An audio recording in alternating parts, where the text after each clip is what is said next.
Последние новости из Туркменистана. Читайте нас в Телеграме и не забудьте подписаться. Туркменские банки ужесточили правила конвертации денег для оплаты учебы за рубежом.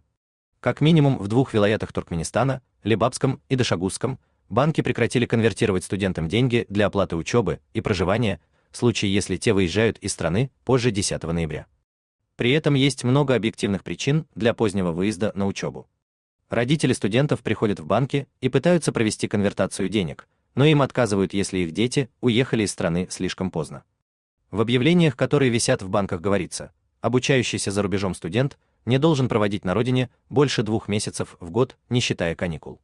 По некоторым данным, власти пытаются таким образом усложнять жизнь тем гражданам, которые поступают в вуз эффективно, а на самом деле едут за границу на заработки.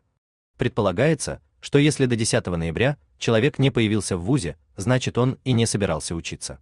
Но есть ряд нюансов.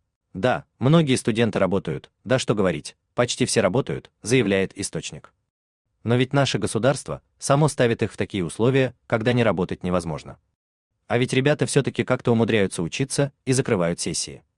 Студенты не по своей воле не появляются на лекциях 1 сентября. Во-первых, в 40-60% случаев сами вузы слишком долго делают приглашения, которые необходимы для выезда из страны. Во-вторых, в Туркменистане сохраняются проблемы с покупкой авиабилетов.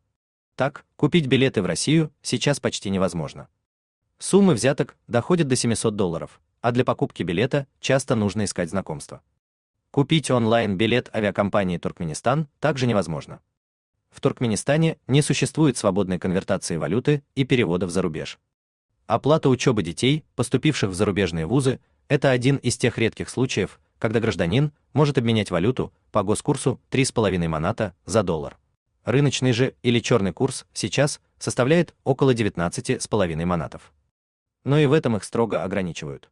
Так, перечислить студентам на жизнь можно лишь небольшую сумму, которая в последние годы составляла $200-250 в месяц, а затем снизилась до $50 и лишь недавно, и не повсеместно, вновь выросла до 200.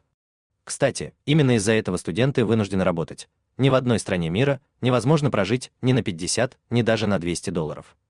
У учащихся нет рабочих виз, к тому же они пытаются посещать занятия.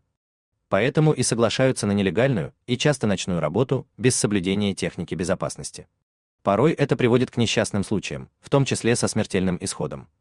Увы, но нередко такой образ жизни и правда оборачивается отчислением из вуза, после чего молодой человек не возвращается на родину, а просто окончательно присоединяется к числу нелегальных трудовых мигрантов. Но рост количества тех, кто зарабатывает за рубежом, обусловлен объективными причинами. В Туркменистане трудно найти работу, а потому даже высокие по местным меркам зарплаты оказываются ниже заработка таксиста в России или няни в Турции. У вас имеется интересная новость, и вы готовы ею поделиться? Пишите нам в секретном чате Телеграма. Мы никогда не раскрываем свои источники и гарантируем вам полную анонимность.